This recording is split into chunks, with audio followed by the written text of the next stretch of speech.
lovely women from Narrabri. If you haven't finished reading Emma, I'm really sorry because I'm going to do a spoiler or two. You'll just have to deal with that. Here is the first draft of my paper. Without gossip, there would be no novels. Thank you for coming and please enjoy your afternoon tea. On reflection, that did seem a little short, particularly for people who have travelled some way to get here, so I present you with a further draft. A definition. At its root, the word gossip comes from the Old English godsib or godsibling. It once signified any person, man or woman, connected by baptism rather than blood, like a godparent. In Renaissance England, the noun gossip came to refer to a woman's female friends who were invited to be present at a birth. For men, however, this exclusion did breed suspicion, and Dr. Johnson in 1755 defined gossip as one who runs around tattling like women at a lying in. From there, it was a short step to the 1811 definition in the Oxford English Dictionary of gossip as idle talk, trifling or groundless rumour, tittle-tattle, which more or less stands to this day. The word carries within its changing definition the history of its own marginalisation as it became increasingly associated with women. Male writers used the word pejoratively to convey a dismissive contempt for and a denial of the significance of the speech of women. And it still works today as a derogatory accusation to silence women and to reinforce the idea that their speech is of no consequence. Social psychologist Frank McAndrew, though, notes, society could not operate without gossip. It is the way we keep up with the goings-on of other people and the way we keep track of their reputations. It is essential to know who you can trust and who is a cheater. It is a way of keeping people in line and forcing them to be good citizens. It is also an activity that creates bonds between people.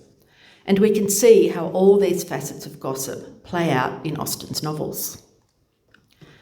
After her death, her surviving correspondence was released gradually in collections compiled by her relatives. They often apologised for its lack of substance.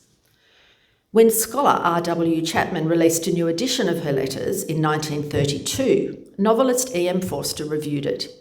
He thought that the letters were characterised by triviality because they took no account of politics or religion. He wrote, "When she writes a letter, she has nothing in her mind except the wish to tell her sister everything." Well, as we said in the 70s. Jane's letters to Cassandra are so gossipy. Fashion, neighbours, family events fill their pages, showing how enmeshed she, an extraordinary woman, was in an ordinary life. We see this translated into her novels. Gossip was a source and an outlet for her personally, but also for her novelist's imagination. I wish I had time to detail more of these trivial, insignificant letters, but I will just quote a few snippets on the off chance that you may spot a parallel within her novels. "Mr. Richard Harvey is going to be married, but as it is a great secret and only known to half the neighbourhood, you must not mention it. They have been all the summer in Ramsgate for her health. She is a poor honey, the sort of woman who gives me the idea of being determined never to be well, and who likes her spasms and nervousness and the consequence they give her better than anything else. Miss Mills was queer as usual and provided us with plenty to laugh at. She undertook in 3 words to give us the history of Mrs. Scudamore's reconciliation and then talked on about it for half an hour, using such odd expressions and so foolishly minute I could hardly keep my countenance." One of literature's most famous opening lines kicks off whole chapters of gossip, or news as it was generally called in Jane Austen's time. The description of Mrs. Bennet, the business of her life was to see her daughters married, its solace was visiting and news, is a pretty good summation of all the novels.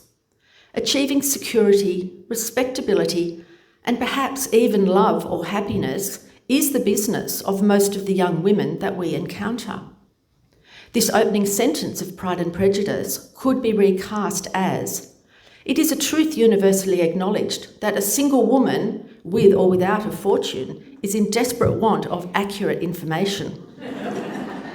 Charlotte Lucas may be happy to go into her future knowing as little as possible of the defects of the man whom she is going to marry, but most of the heroines do not want to leave their happiness to chance, and they do want to understand the characters of the various men who come into their lives. These opening chapters establish marriage and the business of getting married as a public concern rather than a private matter. News spreads rapidly through the gossip network that Netherfield Park is let at last. Bingley's age, marital status, what he drives, his income, and where he is from are all known even before he arrives. Business strategies kick in as women with marriageable daughters or nieces start to plan their tactics. Operating as social currency, gossip has a practical purpose, providing the intelligence necessary for social and economic advancement. Those with the best information could make advantageous decisions about their social strategies, from accepting invitations to pursuing matches. Back to Mrs. Bennet. Her constant preoccupation with gathering and sharing information about her neighbours reflects the reality that in her limited social sphere, such information constituted the primary form of entertainment, social connection, and knowledge. And the arrival of single men into the neighbourhood takes things next level. She is trying, in a completely ineffective way, to secure the economic futures of her daughters. But unable to consider how her words might be received by different audiences, she becomes a liability for her family.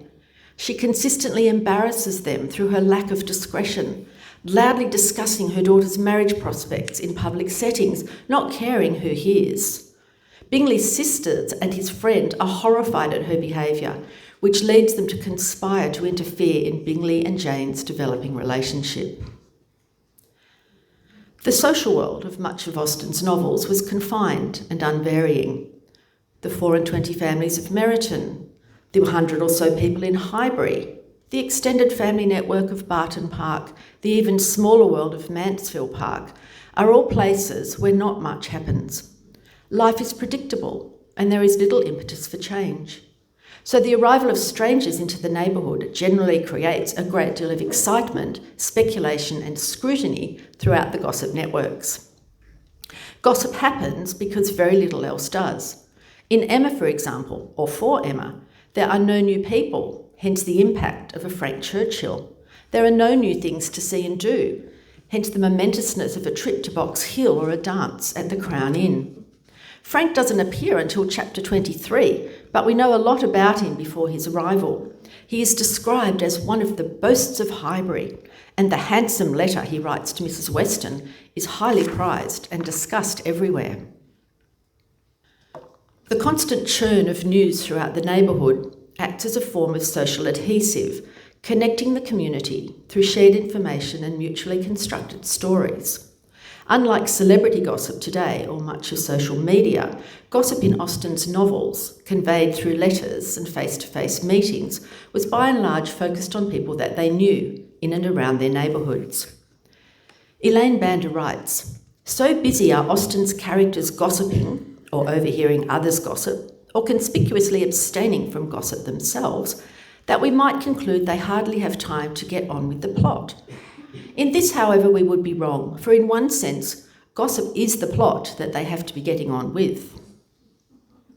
For the characters, and for we readers, harmless gossip contributes to the comedy of the novels. It's a way of passing the time when not much is happening. Both men and women gossip, as do people of different classes. Mrs. Bennet enthuses over the lace on Mrs. Hurst's gown. Mrs. Martin sends a goose to Mrs. Goddard. Lydia and Kitty find out the names of new officers in town, and reports circulate on who danced with whom at balls. We discover how much someone's chimney piece and window glazing cost.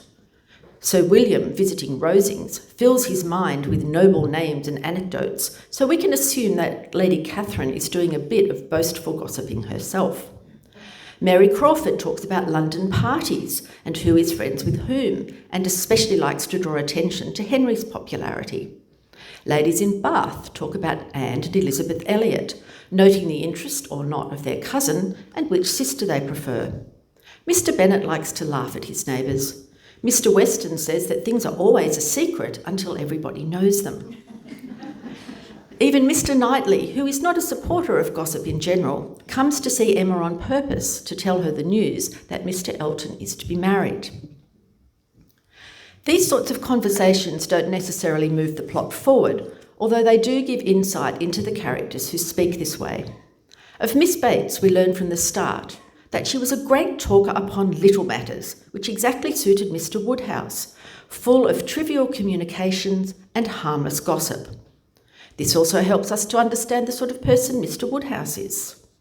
Kitty and Lydia, with their constant talk about the officers, are, not unjustly, called by their father two of the silliest girls in the country. Their gossip is fuelled by their Aunt Phillips, who loves to know everything that's going on in Meryton and spreads it to everyone that she sees, even going out of her way to report things better left unsaid.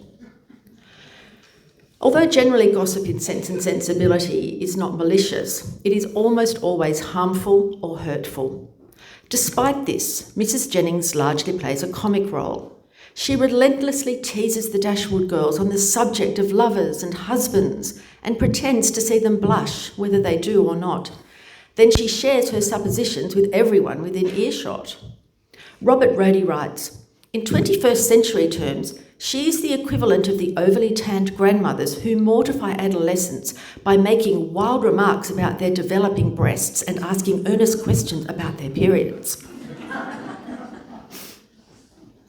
Of course, gossip is not only the province of individuals. Think of the opening of Pride and Prejudice. Whose truth? Who is doing the acknowledging? Or the opening of Emma. To whom did she seem to appear to have some of the best blessings of existence? Is it the narrator speaking, asserting a kind of anonymous consensus where things are said to be, where engagements are very generally known, where it is a truth universally acknowledged? Is she creating an illusion of a common understanding? It is certain that this amorphous community gossips. Its gossip is dispersed, generally can't be pinned down to a source, and is often inaccurate or incomplete. Its power comes from the collectivity of voices, which transforms private matters into public scrutiny and sentiment. In Emma, we read, "A week had not passed since Miss Hawkins's name was first mentioned in Highbury before she was, by some means or other, discovered to have every recommendation of person and mind, to be handsome, elegant, highly accomplished, and perfectly amiable. On meeting her in person for the first time, the community follows this up, setting the standards to settle whether the newly arrived Mrs Elton were very pretty indeed, or only rather pretty, or not pretty at all." The broader Meryton community in Pride and Prejudice functions as a constant source of observation, gossip, and judgment. Like another character or a sort of Greek chorus, it often reflects changeable or error-prone public opinion and prefers misery to good fortune. To be sure, it would have been more for the advantage of conversation had Miss Lydia Bennet come upon the town, or as the happiest alternative been secluded from the world. But there was much to be talked of in marrying her, and the good-natured wishes of all the spiteful old ladies in Meryton lost but little of their spirit in this change of circumstance, because with such an husband her misery was considered certain. In small country neighbourhoods, people scrutinise the behaviour of others and are themselves scrutinised in turn. Ordinary actions, a walk, a dance, or a visit, are closely observed.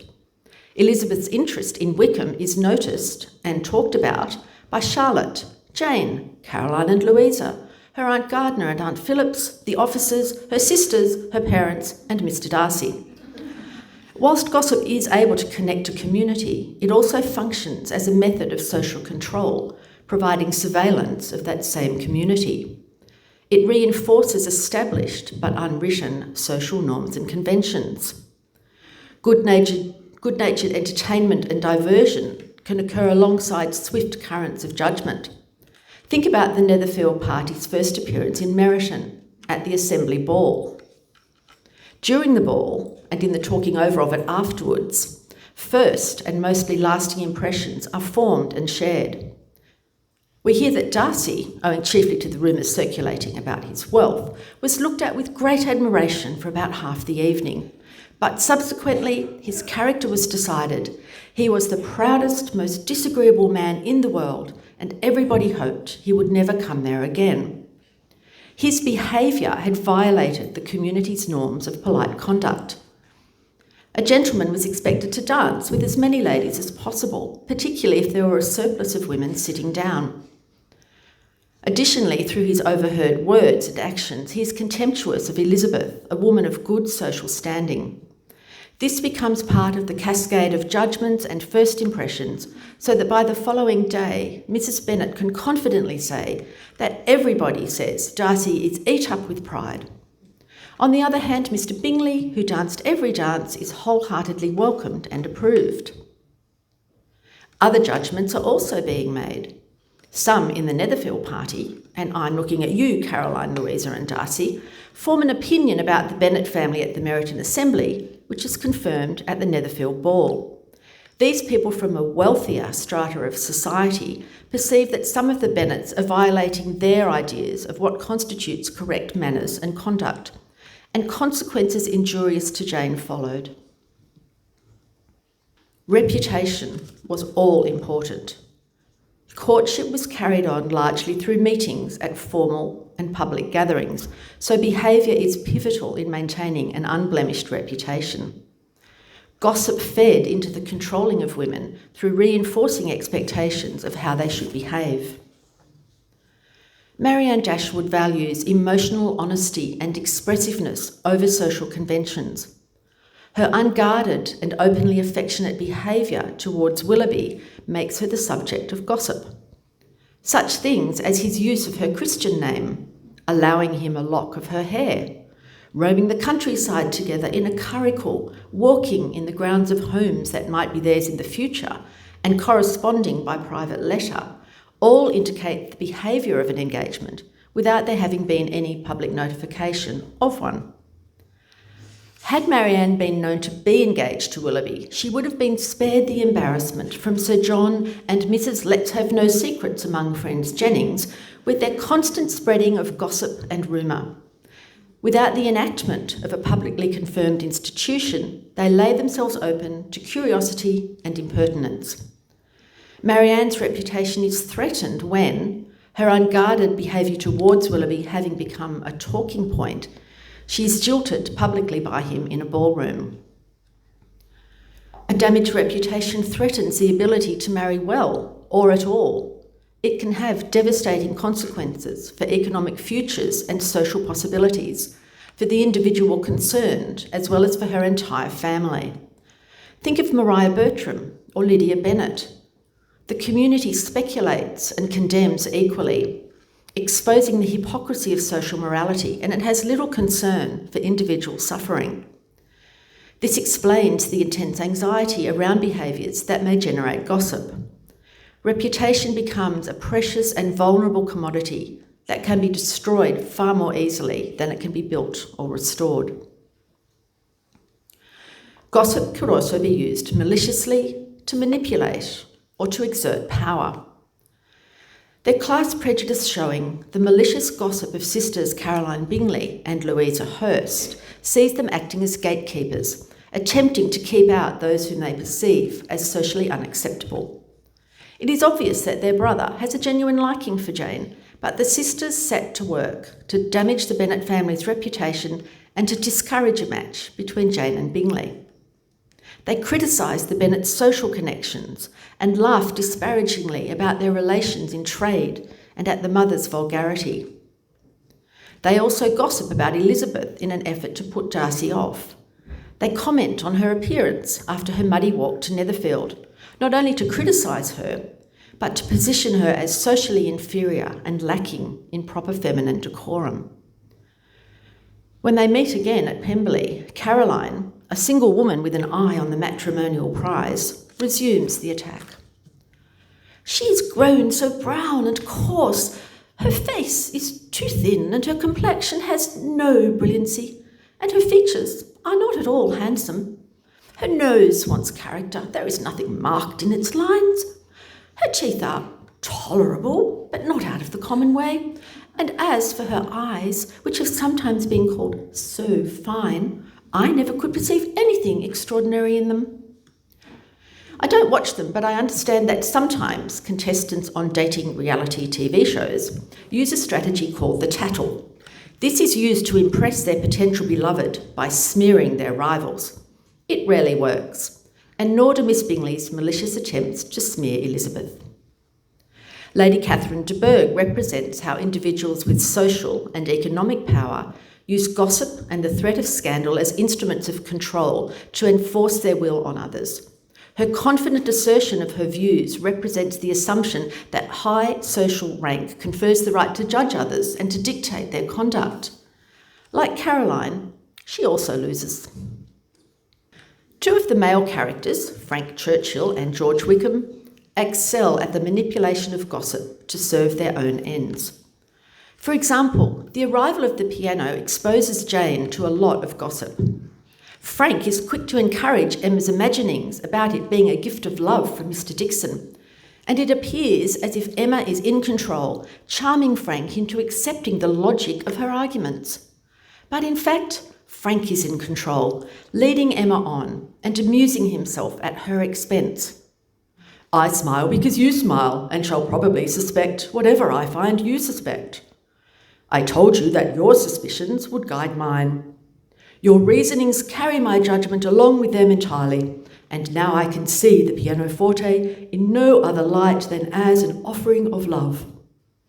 As indeed it is. Whilst Frank is not malicious, his manipulation of Emma's speculations and the way that he behaves with her in public cause real pain and damage to Jane, whom he should have been protecting, and ran the risk of doing likewise to Emma. George Wickham is a most skillful and malicious manipulator of gossip. He wields false narratives as weapons to advance his interests and destroy the reputations of others.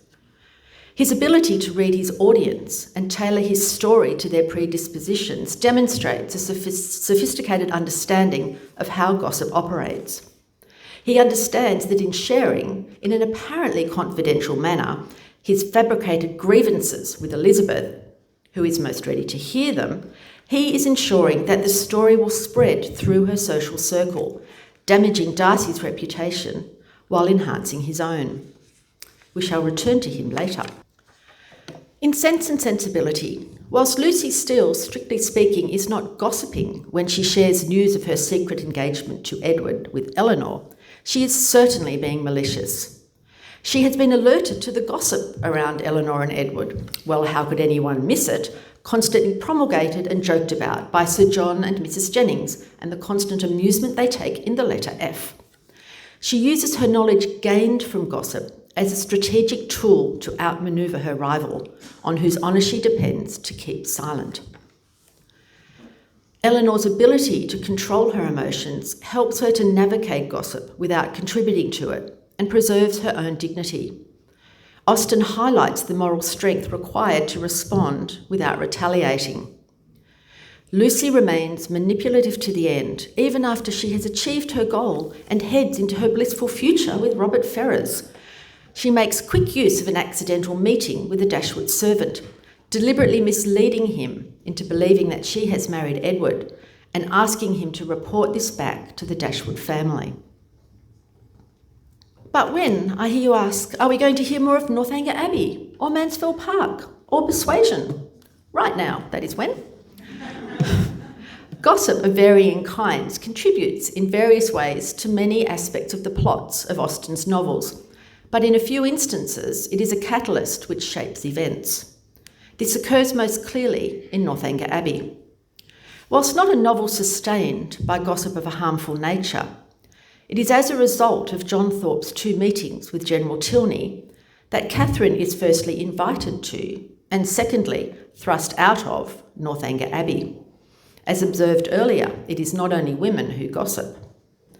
Both Thorpe and the General are ambitious and vengeful, out to gain what they think is Catherine's potential fortune for themselves. Both take deliberate actions to harm her, reputationally and physically, when their plans are thwarted. John Thorpe likes to associate himself with people of wealth and influence and boast about his connections and knowledge. His sister is engaged to James Morland, and he intends to marry James' sister Catherine, convincing himself and sharing his convictions with General Tilney at the Bath Theatre that their family is wealthy and that additionally Catherine has expectations from the childless Allens. The readiness with which the General accepts Thorpe's information about Catherine's prospective fortune suggests that he is used to reliable reports, that is, gossip, about other people's wealth. Catherine is a guest at Northanger Abbey when Thorpe meets General Tilney again, this time in London. Thorpe now trashes Catherine and deliberately and with intent to damage tells the General, "The Morlands are a necessitous family, by no means respected in their own neighbourhood, seeking to better themselves by wealthy connections. A forward, bragging, scheming race." Pot kettle there, John. Mansfield Park is not really a place that we associate with rampaging gossip networks. Its social world is governed by rigid expectations of decorum. Lady Bertram is too somnolent and Sir Thomas too upright and decorous to indulge. Poisonous Aunt Norris, it is true, does promote rumours of a marriage between Mariah and Mr Rushworth. She ensures that they dance the required amount of times together at local gatherings to set onlookers gossiping about an engagement. She then speaks about it everywhere as a matter not to be talked about at present. The match between Mariah and Mr Rushworth may be openly discussed, but at Mansfield Park, her attraction to Henry Crawford is suppressed in public conversation, rather than gossiped about. Mary and Mrs Grant talk about it at the parsonage, and Fanny, the observer, tries unsuccessfully to alert Edmund, but nothing is done to prevent the coming train wreck. Mariah's fall, and her surely undeserved fate of having to live eternally with Aunt Norris, and discussion of it between Mary Crawford and Edmund also help in the development of the plot towards Fanny finally achieving her dream lover. Meeting with Mary Crawford after the news of Mariah's running off with Henry is out, most of the remaining scales fall from Edmund's eyes. Mary considers their behaviour mere folly, exacerbated by having been caught out. Edmund is full on into the moral horror of the dreadful crime, and he and Fanny have a long discussion about it. Gossip, some would say. However, I do feel that Saint Fanny, previously not particularly prone to gossip, other than to reinforce whatever Edmund is thinking about Mary, rather tarnishes her halo somewhat here, in her rush to pour salt into the wound in Edmund's soul. She adds to his knowledge of Mary's real character by revealing that Mary was pretty keen on the idea of Edmund becoming the oldest son should his brother Tom die. Surely that piece of gossip was not necessary. Persuasion almost begins with gossip, as the news of Sir Walter's financial difficulties is spread by Mr Shepherd, who wants to find a tenant for Kellynch among the newly shore-based naval officers. This brings Wentworth's sister and Wentworth into the neighbourhood. Captain Wentworth is both the subject of gossip and a participant in its generation. Rather naively, he has not realised that his attentions to Louisa have been interpreted by those around him in such a way that he is considered as an engaged man. He leaves Lyme in an attempt to weaken, in his absence, whatever feelings or speculations concerning him might exist. Gossip drives Wentworth away and then plays an essential role in bringing he and Anne together at last. Wentworth, now free of any obligation to Louisa, through her engagement to Bennet, hot-foots it to Bath. On arrival, he buys an umbrella, bumps into Anne, then once she has gone off on the arm of Mr Elliot, has to listen to the ladies of his party gossiping about Anne and her cousin. We don't see his reaction to this, but we are sure he is listening hard to what is being said and no doubt trying to use all his naval acumen to come up with a strategy to win her back. And then there is Mrs Smith, an old school friend of Anne's whom she looks up when in Bath. She is, through a crippling illness, confined to a room and a chair. She is poor and is excluded from the society of which she used to be a part. She is sometimes attended by a nurse who brings her gossip, gleaned from sick rooms, lyings-in, laundresses and waiters. As a result, everybody of any consequence or notoriety in Bath was well known by name to her.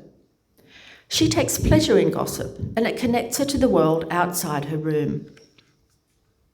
The day after the concert in the Octagon Room, Anne goes to visit Mrs. Smith. Anne still loves Captain Wentworth, and she has already decided that she and Mr. Elliot will never be a thing.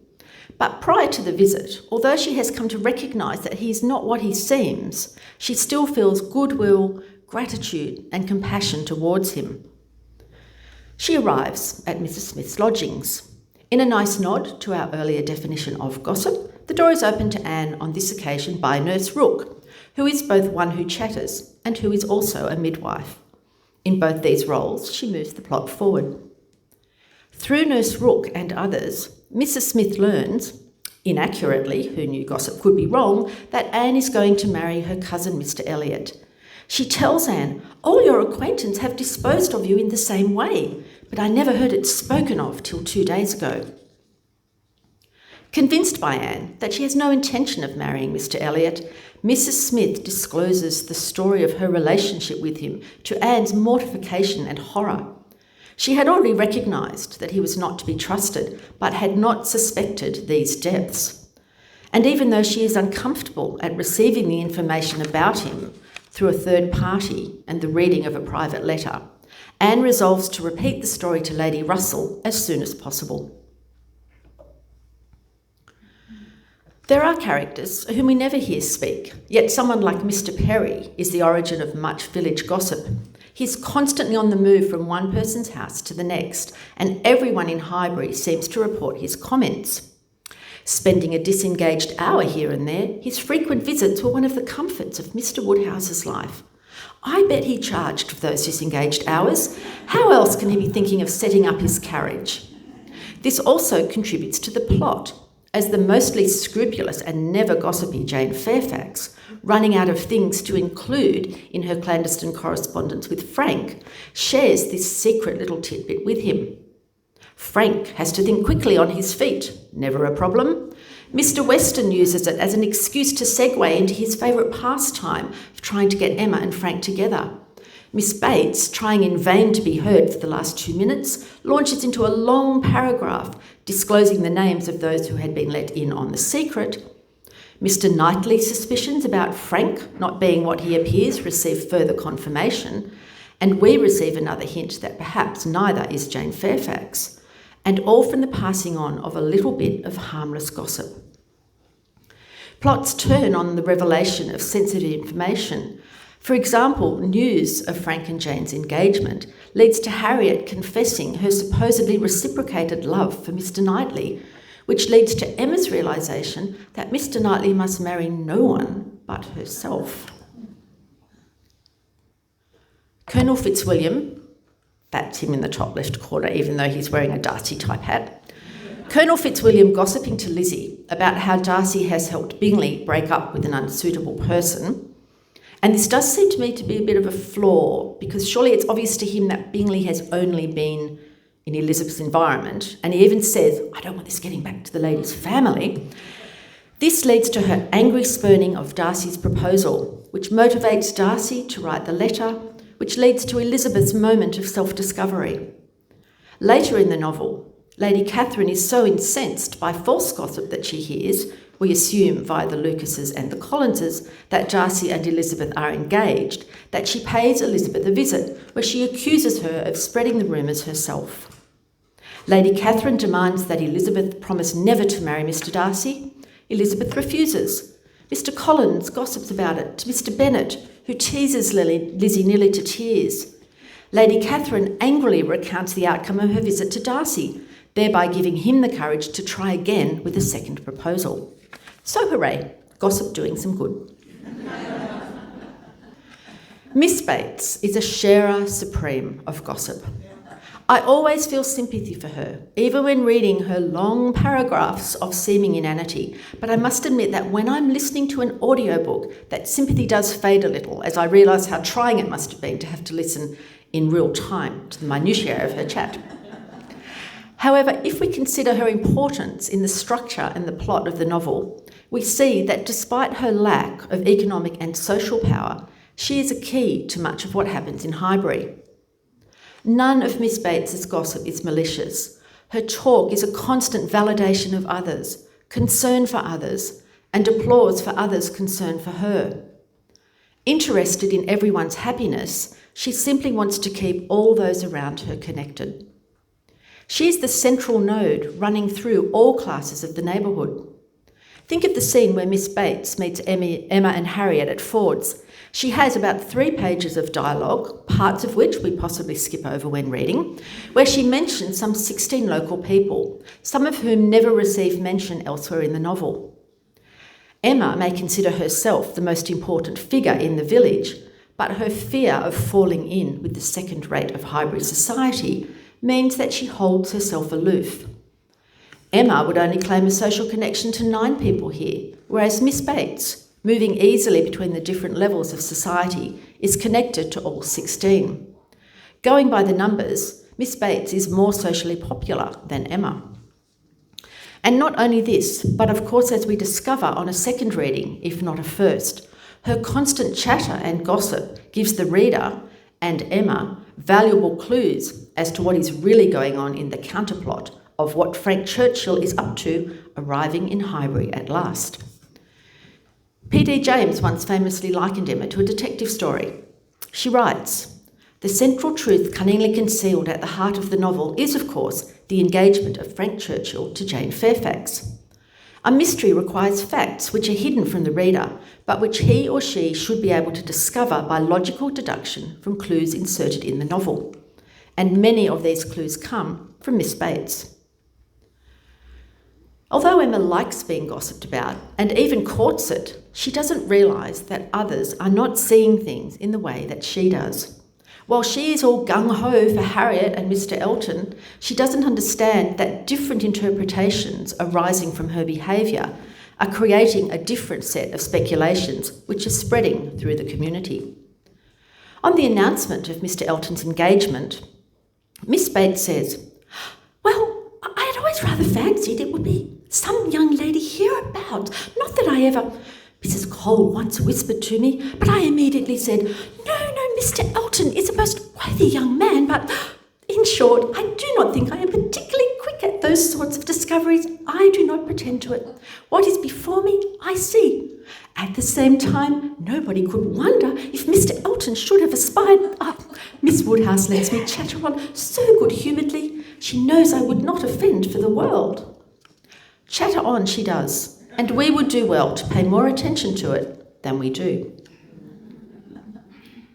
Servants in Austen's era dressed, bathed, fed, and catered to their employers' needs and whims. They noticed their moods, heard their private conversations, and knew about their most intimate habits. John Mullen writes that when the servants know, so does the world. They are self-interested monitors who will not necessarily protect those whom they watch, and we as readers should see them watching and listening, and in all likelihood, gossiping about what they see. No action escapes observation, and servants no doubt share information through their gossip networks with their peers in other households. This reality adds another dimension to the character's vulnerability to gossip and scandal. Maintaining one's reputation requires managing not just one's behaviour within gentry society, but also one's treatment of and behaviour before servants. Servants talk to each other and pass on that information. Via a groom and a waiter, the party at Lyme know that they have seen Mr Elliot. No doubt the servants at Longbourn told their friends in the Lucas and Phillips households about Lydia's elopement, given that Mrs Bennet was totally incapable of being discreet. Whilst in London, Mrs Jennings and the servants know how many letters Marion writes and to whom, what she receives in return, and how she reacts to a knock at the door. I'm pretty sure that Sally won't keep her knowledge of the great slit in Lydia's muslin gown to herself. That alone is enough to ruin Lydia, implying as it does that her virginity has been lost. Servants make it virtually impossible to conduct a clandestine love affair. They can also act maliciously in their own interests in the hope of gain.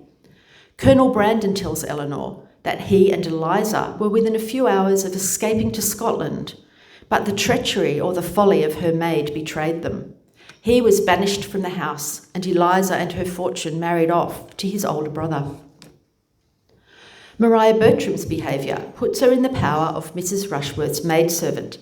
She knows what has been going on between Maria and Henry and threatens to go public.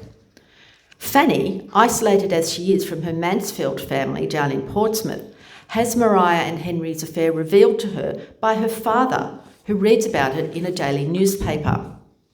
It is quite possible that some of the information in the paper was purchased from a Rushworth servant.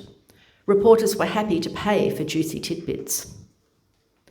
But servants can be helpful as well as malicious. Think of the Pemberley housekeeper, Mrs. Reynolds. She conveys an image of Darcy to Elizabeth, which is almost completely opposite to the one that Elizabeth has. He has kept his childhood qualities of being a good-natured, sweet-tempered, generous-hearted boy, and grown into being the best landlord and the best master in the world. Already aware of and repenting from how she was misled by her own first impressions and Wickham's scandalous gossip into misjudging and disliking Darcy, her heart now softens further towards him as a result of the housekeeper's first-hand, long-term knowledge and praise. When she meets him again, she is very open to seeing a different Mr. Darcy. In a society where for women reputation is all, there is a clear double standard. As we have seen, gossip becomes a method of social control when it reinforces and polices expectations of female propriety.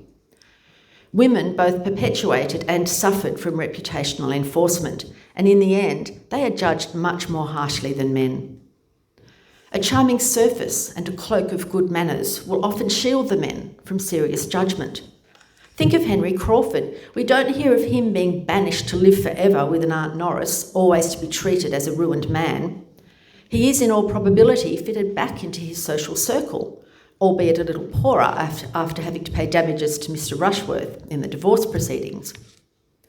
Wickham does end up having to marry Lydia, but it has no lasting effect on his career, and in fact guarantees his financial future through Mr. Darcy's provision/bribe. Willoughby is initially protected from gossip. He is a fearless rider to hounds, a man who can dance all night, a perfect romantic hero for Marianne. He is charming and plausible, and his moral failings are not exposed until his public jilting of Marianne casts a very different light on his behaviour. A convention of the time, which seems very odd to us now, is that a public engagement, or even the suspicion of an engagement, led to the couple being considered, for all intents and purposes, already married. Anything harmful known about those involved becomes suppressed. People are bound to silence, unable to share what they know. So Colonel Brandon keeps to himself his knowledge of how badly Willoughby has behaved to his ward Eliza, seducing her, getting her pregnant, and then abandoning her to destitution and social condemnation. This is seriously bad behaviour, and Brandon does nothing about it because of a social convention. In Persuasion, the gossip network convinces Mrs. Smith that Anne is to marry her cousin Mr. Elliot, even though she knows that he is black at heart, and her heart bleeds for Anne being married to such a man. She is similarly bound to silence. Once Anne convinces her that she is not going to marry Mr. Elliot and calls her out on how she seemed to be offering encouragement for the union, Mrs. Smith says, "My dear, there was nothing else to be done. I could no more speak the truth of him than if he had been your husband." Considering Anne's marriage to Mr. Elliot a foregone conclusion, she adheres to the propriety of social silence. Austen critiques a society that refuses to speak openly about people when it matters most, out of a misguided sense of propriety, yet delights in gossip of nearly every other kind. Convention and gossip alike render women vulnerable to reputational destruction, but offer little protection or recourse when things go wrong. Not every young woman has a remorseful Mr. Darcy in the background to buy off their seducer and force him into marriage. So gossip networks are strong, and cover a lot of ground, but they are not doing much to help our single women in search of accurate information on which to base their life choices. The Me Too movement has rehabilitated the image of gossip, transforming it from a dismissed, often feminised behaviour into a powerful, positive and productive tool for social change, safety and accountability. Using the language of our time, Elizabeth, Darcy and Jane are aware of the presence of a sexual predator in their neighbourhood, as is Colonel Brandon in his.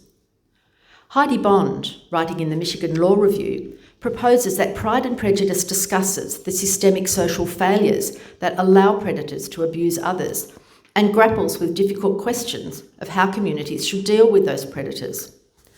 With regard to Wickham, she continues, Austen wrote not a knave who is easily recognisable as such by his evidently boorish behaviour, but a charming villain who used the veneer of manners and civility as his tool. The role that manners, civility and respect play in allowing predators to mask their behaviour is in fact an essential theme of the novel. That role is dual. Darcy's character is perceived as substantially worse than it is because of his initial lack of manners, and Wickham is seen as virtuous because of his abundant grace in them. But just because someone has good manners doesn't make him trustworthy.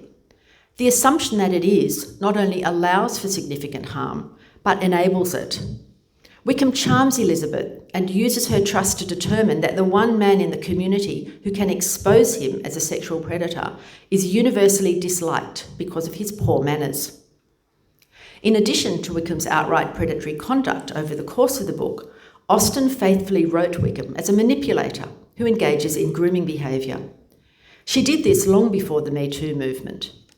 Today, with the benefit of modern psychology, we can identify the tactics that predators use, amongst which are: predators charm their way through personal and professional settings, using flattery and positive attention to win over those who will help them get ahead. Wickham is described as being far beyond all the other officers of his regiment in person, countenance, air and walk. He makes Elizabeth feel that the commonest, dullest, most threadbare topic might be rendered interesting by the skill of the speaker. Social predators are consummate chameleons who will profess the exact same emotions as their prey, leaving victims feeling both grateful and relieved to have finally met someone who knows how they feel. Within minutes of meeting Lizzie, Wickham instantly picks up on her dislike of Darcy and echoes her feelings. Within minutes of meeting Mrs. Gardner, Lizzie's aunt, he is able to provide an exhaustible subject of discourse with regard to Derbyshire, her former place of residence. And finally, predators desensitise a victim to inappropriate social or sexual advances through progressive boundary probing, while at the same time developing a foundation of trust. Wickham used a prior acquaintance with one of Georgiana's caretakers to, with connivance and aid, recommend himself to Georgiana, whose affectionate heart retained a strong impression of his kindness to her as a child, so that she was persuaded to believe herself in love and to consent to an elopement. Halfway through the novel, the truth about Wickham is revealed, as we, along with Elizabeth, learn that he has attempted to run away with a 15-year-old heiress so that he can take control of her fortune. Elizabeth now has knowledge of a predator in her community. She shares this with Jane, and they run through a number of reasons for not exposing their knowledge publicly. They consider their responsibility to this information a moral one, asking what they should or ought to do. And these remain issues around the reporting of sexual assault in our day. There is the question of privacy. Mr. Darcy has not authorised me to make his communication public. There is concern for prior victims. Every particular relative to his sister was meant to be kept as much as possible to myself. There is the question of whether the source of the information will be believed. The general prejudice against Mr. Darcy is so violent. The sisters assign remorse to Wickham. Perhaps he is sorry for what he has done. And finally, there is concern for the perpetrator and potential retaliation. They decide to withhold the information based on their discussion. The predator, possibly relying on this happening, almost gets away with ruining a just-turned 16-year-old for his own selfish pleasure. We live in a world of Me Too. It's hard for us to relate to the unspoken rules that governed Jane Austen's world, silencing women from reporting on men behaving badly, such that they were unable to use the power of gossip to keep their communities safe. Me Too shows us that the need for protective gossip among women remains. Finally, a key component of Austen's novels is charting the moral growth of her heroines. Their management of gossip has a key role in this process. In Pride and Prejudice, gossip blunts moral discrimination. The voice of the community articulates all Elizabeth's mistaken judgments. Everyone says that Darcy is proud, Wickham charming, Bingley agreeable. Elizabeth is an intelligent woman and does not derive her own opinions from the utterance of everyone, but the communality of gossip does help protect her from the necessity of examining her own convictions. Then she receives Darcy's letter, outlining the truth about Wickham. Initially, she rejects the letter, reluctant to abandon her beliefs, which have been formed through emotionally satisfying, socially validated and reinforced gossip. She has found mutual satisfaction gossiping with Wickham as they tear Darcy's character to pieces. She's prone to rash first impressions, and Wickham's talk confirms her pre-existing biases and suspicions. His charm and manners create an intimacy which flatters her judgment and ensures that word will spread throughout their social circle. Elizabeth needs to learn throughout the novel how to interpret information, when to spread it, when to withhold it, and with whom to share it. Till this moment, I never knew myself. This insight marks her recognition that she has allowed gossip and prejudice to distort her perception of reality and to corrupt her moral judgment.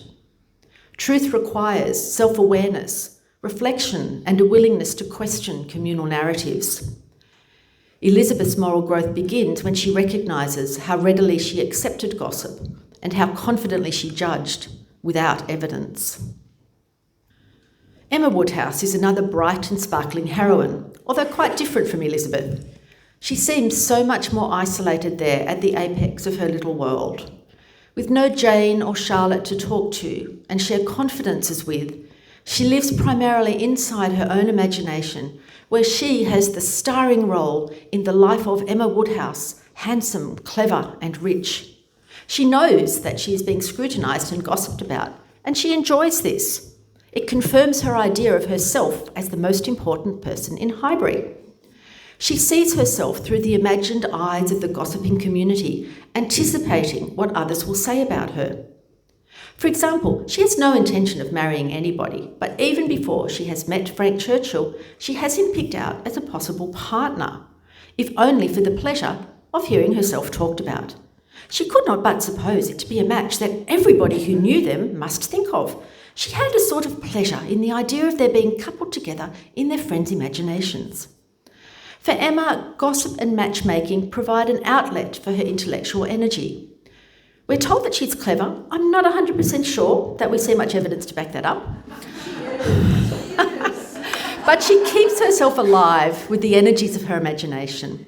Her interpretations, or rather misinterpretations, of the various relationships within her community propel much of the plot. Her resulting actions to make real what her imagination has constructed have real power to cause lasting damage and emotional harm to both Harriet and Jane. Confidently believing that she understands people and trying to account in some way for Jane's reserve, Emma dreams up an adulterous passion for Jane, someone she has known all her life. She then compounds the wrong by sharing her belief with Frank Churchill, whom she has only just met. Emma has not had enough experience of adult female friendships to recognise the requirements. But my goodness, imagine being a 20-year-old living Emma's life. I'm pretty sure we would be almost bored to death by it, and also take what steps we could to enlarge and enliven it. Mind you, if Emma had put some of that intellectual energy into reading more, as she has been trying to do since the age of 12, perhaps it wouldn't be quite so bad. Nevertheless, I can't envisage how I would cope even with all the time in the world to read all that I wanted to. Box Hill, a noted local beauty spot, is only 7 miles away, and Emma has never been there. She's uncomfortable about walking half a mile to visit her friend at Randall's.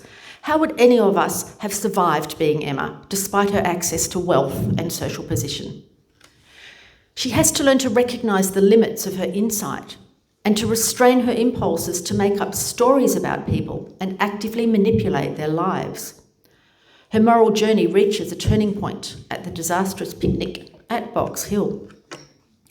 She has become so caught up in her self-perceived role as heroine in her own novel, the centre of others' gossip, and her fantasy of being perceived as powerful, witty and attractive, that she has lost awareness of others' feelings and acts like an overexcited child at their birthday party. So certain is she that she is intellectually and socially superior to those around her and right about everything, that she completely fails the expected standards of etiquette to one socially beneath her. She makes that cruel remark to Miss Bates. When Mr Knightley calls her out on it, she tries to laugh it off, but he will not let her, saying emphatically it was badly done indeed. As she leaves the picnic, we read, "Never had she felt so agitated, mortified, grieved at any circumstance in her life. She was most forcibly struck. The truth of his representation there was no denying. She felt it at her heart. How could she have been so brutal, so cruel to Miss Bates? How could she have exposed herself to such ill opinion in anyone she valued?" As she reflected more, she seemed but to feel it more. She never had been so depressed, and Emma felt the tears running down her cheeks almost all the way home. Her perspective changes. She learns that her actions and words have consequences, and she shifts from self-satisfaction to self-criticism. She learns to see others more clearly and to take responsibility for her own actions. Ultimately, gossip in Emma, much of it self-created, serves as a catalyst for self-knowledge. Emma's gradual realisation of her own fallibility comes through her repeated misreadings of social situations. Through thinking more carefully about her duty to others, she realises how wrong it is to create and spread harmful speculations. One of Austen's central themes is the difficulty of truly knowing others. Along with her characters, we as readers need to learn to decipher what is before us. The novels become exercises in interpretation, teaching readers to look beyond surface impressions, social consensus and gossip, and develop our moral education along with that of the heroines, reflecting on our own assumptions and how we have formed them. We, and the heroines, need to think critically and to resist communal social pressure in a society that to this day privileges appearance over truth. The novels explore universal questions about knowledge, judgment, and responsibility. They suggest that while gossip was an inevitable and even necessary feature of social life, the manner in which individuals engaged with it, whether with kindness or cruelty, accuracy or carelessness, discretion or indiscretion, reveals their moral character. While gossip can entertain, connect, and inform, it can also deceive, harm, and constrain. Austen's novels remain sharply relevant, offering insight into the enduring human tendency to talk about others and to believe what we hear. Thank you.